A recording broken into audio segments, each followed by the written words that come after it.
हर परिवार एक घर में हमसे जुड़ने के लिए शुक्रिया। सबसे ज़्यादा खुशी एक परिवार में तब आती है जब उन्हें बिल्डर से ये खबर मिलती है कि उनका प्रोजेक्ट, उनका फ्लैट अब तैयार है और वो उसका पोजीशन ले सकते हैं। लेकिन घर का पोजीशन लेने के पहले आपको किन डॉक्यूमेंट्स की ज़रूरत पड़ेगी, किस तैयारी पर आप अपना घर हैंडओवर लेने के लिए हाँ करें और क्या ज़रूरी पेपर वर्क का आपको ध्यान रखना चाहिए, इस पर आज है हमारी चर्चा। और हमारे साथ है प्रदीप अग्रवाल, सिग्नेचर ग्लोबल के चेयरमैन और एमडी, जिन्होंने हज़ारों फैमिलीज़ के लिए अफोर्डेबल घर बनाए हैं। और डीएस के लीगल से एडवोकेट शुभम खंडेलवाल भी हमारे साथ है। प्रदीप जी, पहले तो मैं डेवलपर से ये पूछना चाहूँगी कि आप कब मानते हैं घर एक रेडी है कस्टमर को सौंपने के लिए? मनीषा जी, पहले तो आपका बहुत बहुत धन्यवाद इस प्रोग्राम पे बुलाने के लिए। देखिए, एज पर लॉ जो डेवलपर्स है किसी भी प्रोजेक्ट को डिलीवर करने के लिए जब ही तैयार होते हैं, जब जितनी भी चीजें, जितनी भी एमिनिटी जो उसने होम बायर्स के साथ प्रॉमिस की थी, उनको वहां वो पूरी तरीके से फुलफिल कर पाया है।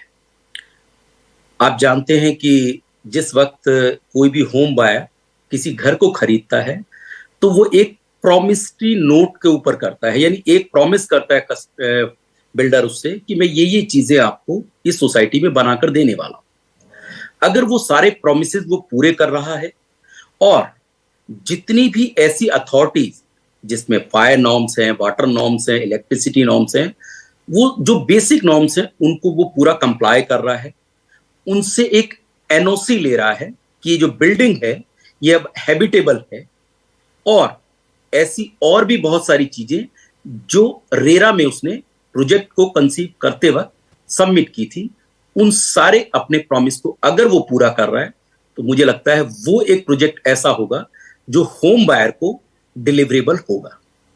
आज अगर हम होम बायर की बात करें तो होम बायर को मुझे लगता है ये सारी की सारी चीजें पहले ध्यान से चेक करनी चाहिए कि जब कोई भी डेवलपर अगर वो कोई घर ऑफर कर रहा है पोजीशन के लिए, तो उससे पहले ये सारी की सारी जो परमिशन उसने ली है, जितनी भी एनओसी ली है, तो उसका राइट बनता है कि उन एनओसीज को वो उस डेवलपर से डिमांड करे कि जितनी भी एनओसीज आपने ली हैं वो कृपया उसे दिखाई जाए। तो मुझे लगता है कि किसी भी होम बायर को ये जानना बहुत जरूरी है कि ये जो सोसाइटी है ये हैबिटेबल है, इसमें जितनी भी परमिशंस रिक्वायर्ड थी वो सब ले ली गई हैं, और ऑफ कोर्स जो टाउन कंट्री प्लानिंग है, इन सारी चीजों को चेक करने के बाद ही उसे जो ओसी है जब ही उसे देता है डेवलपर को, जब वो ये सारी चीजें पूरी कर लेता है। शुभम, आपका ये मानना है कि ओसी, जैसे प्रदीप जी ने कहा कि एक ऑक्यूपेशन सर्टिफिकेट वो बहुत ज़रूरी है, और अगर वो नहीं है तो शायद अगर डेवलपर कहता भी है कि आप पोजीशन ले लें, अभी कुछ ही दिनों में ओसी आ जाएगा, तो वो लेना शायद रिस्की है। बिल्कुल सही कहा मनीषा जी आपने। ओसी ऑक्यूपेशन सर्टिफिकेट रेरा कानून के अंदर एक रिक्वायरमेंट है, बिल्डर के ऊपर एक जवाबदारी है कि बिल्डिंग का निर्माण कार्य पूर्ण हो जाने के पश्चात वह डेवलपमेंट अथॉरिटी से ऑक्यूपेशन सर्टिफिकेट की डिमांड करे और उनसे वो ऑब्टेन करे। ऑक्यूपेशन सर्टिफिकेट इस बात का प्रमाण पत्र है कि पहले जो बिल्डिंग बनाई गई है वो approved layout plans, approved sanctions और अप्रूव्ड अदर नॉर्म्स के अकॉर्डिंग बनाई गई है, और दूसरा कि उस बिल्डिंग में वह बिल्डिंग आवास लायक है और उसमें बेसिक सुविधाएं जैसे पानी, बिजली, सैनिटेशन एक्सेट्रा ये उपलब्ध है। इसलिए ये बहुत इंपॉर्टेंट हो जाता है किसी होम बायर के लिए कि वह फ्लैट का पोजीशन लेने से पहले ये सुनिश्चित कर ले कि उसकी ऑक्यूपेशन सर्टिफिकेट आ चुका है। जैसा प्रदीप जी ने फिर से बताया, ऑक्यूपेशन सर्टिफिकेट के अलावा भी बहुत ऐसी चीजें हैं जो बिल्डर आपको फ्लैट बेचने वक्त प्रॉमिस करता है। आपको वो भी सुनिश्चित कर लेना चाहिए कि वह सारी चीजें भी बिल्डर ने आपको डिलीवर कर रहा है। ऑक्यूपेशन सर्टिफिकेट एक कानूनी रिक्वायरमेंट है, जबकि जो बाकी सुविधाएं जैसे क्लब हाउस हो गया, गार्डन हो गया या लॉबी एरिया का फर्नीचर फिटिंग हो गया, वे सारी चीजें भी आपको सुनिश्चित कर लेना चाहिए कि बिल्डर ने वो सब कंप्लीट कर ली है और आप अब उसमें आराम से अपना फ्लैट ले सकते हैं। शुभम, आपने एक बहुत अहम बात की है, लेकिन कुछ होम बायर्स ऐसे हैं, वो कहते हैं कि हमारा प्रोजेक्ट तो ख़त्म हो गया है, फ्लैट तो ख़त्म हो गया है, लेकिन जो कॉमन एरियाज़ हैं, अमेनिटीज़ हैं, जैसे क्लब हाउस, गार्डन, वो शायद पूरे नहीं होते हैं, लेकिन ईएमआई और रेंट दोनों का भार उन पे है। तो काफ़ी होम बायर्स कहते हैं चलिए मैं मूव इन कर जाता हूँ। उसमें शुभम कोई रिस्क है? कानूनी तौर पे रिस्क नहीं है। इसके दो एस्पेक्ट हैं। पहला, occupation certificate, generally occupation certificate आपकी, जैसा आपने सही कहा, लास्ट ईएमआई से लिंक होता है। आपके पेमेंट शेड्यूल में बिल्डर ये टर्म्स रखेंगे दैट आपका जो लास्ट इंस्टॉलमेंट वो ऑक्यूपेशन सर्टिफिकेट मिल जाने पे दे दी जानी चाहिए। इसलिए बिल्डर की तरफ से आपका सारा पैसा आपने जमा कर चुके हैं जब आपने ऑक्यूपेशन सर्टिफिकेट बिल्डर को मिल जाएगा। पर जैसा बाकी एमिनिटीज की बात रही, बाकी एमिनिटीज क्योंकि आपने आपके जो पैसा आपने दिया है फ्लैट के लिए, उसमें वो सब भी इंक्लूडेड है जिसके लिए आपको अदर प्रोमिसेस किए गए हैं, कॉमन एरियाज, लॉबी एरिया, बाकी चीजें भी। इसलिए आपको ये बिल्कुल ध्यान रखना चाहिए कि आप जब हैंडओवर ले रहे हैं तब ये सुनिश्चित कर लें कि पहले ये सब कुछ बन चुका है और आप उस जगह आराम से अब रह सकते हैं। चलिए प्रदीप जी, कुछ समय तक डेवलपर्स ही प्रोजेक्ट को मेंटेन करते हैं और फिर रूल्स के अनुसार प्रोजेक्ट जो है रेजिडेंट वेलफेयर एसोसिएशन को हैंडओवर होना चाहिए।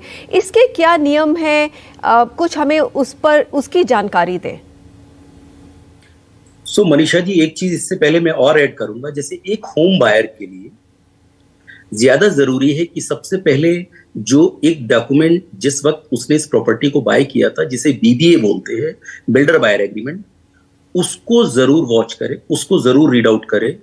और बिफोर सेल डीड जितनी भी चीजें उसके अंदर थी, अगर वो उस प्रोजेक्ट के अंदर उसने कंप्लाई कर ली हैं तो ऑफ कोर्स वो पोजीशन लेने के लिए उस वक्त तैयार होता है। सेल डीड एक बहुत बड़ा पोर्शन है जिसका मुझे लगता है बहुत ध्यान से उन्हें उसको डॉक्यूमेंट को पढ़ना चाहिए। एक एक चीज अपने लॉयर से या खुद अगर उन्हें नॉलेज है तो सेल डीड में हर चीज को ध्यान से पढ़ने के बाद ही सेल डीड करवानी चाहिए। दूसरी बात, आपने कहा कि जिस वक्त डेवलपर पोजीशन ऑफर करता है तो उस पूरी सोसाइटी की मेंटेनेंस के लिए कितने टाइम तक वो अपने पास रखता है, फिर आरडब्ल्यू को हैंडओवर करता है। सो ये एक ऐसा प्रोसेस है जो ऑलवेज एंगेजमेंट का होता है। शुरू के 5 साल जो डेवलपर है उसको सोसाइटी को मिनिमम मेंटेन करना पड़ता है।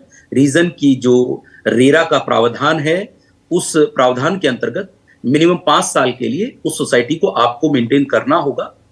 लेकिन मुझे लगता है ये जो रिलेशनशिप है बिल्डर और बायर की, ये बहुत लॉन्ग टर्म है।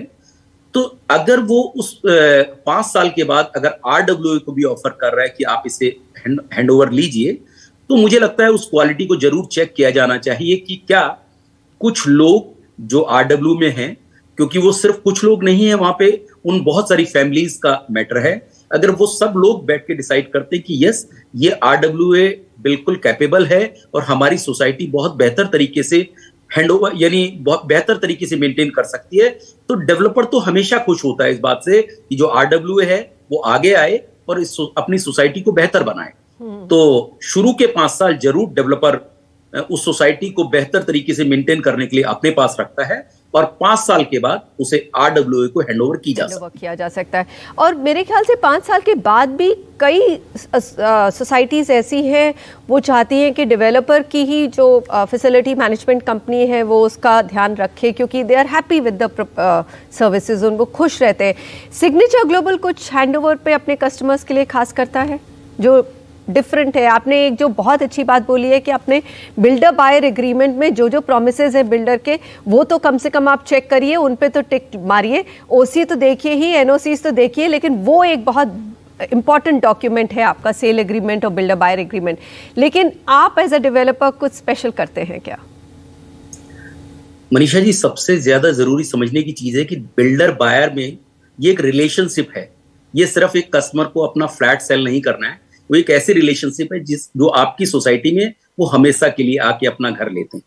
तो मुझे लगता है कि उनको एक कंफर्ट जोन देना होता है, उनको अंडरस्टैंड कराना पड़ता है कि जो क्वालिटी हम आपको डिलीवर कर रहे हैं वो क्वालिटी जो हमने आपसे प्रॉमिस की थी वो डिलीवर की है।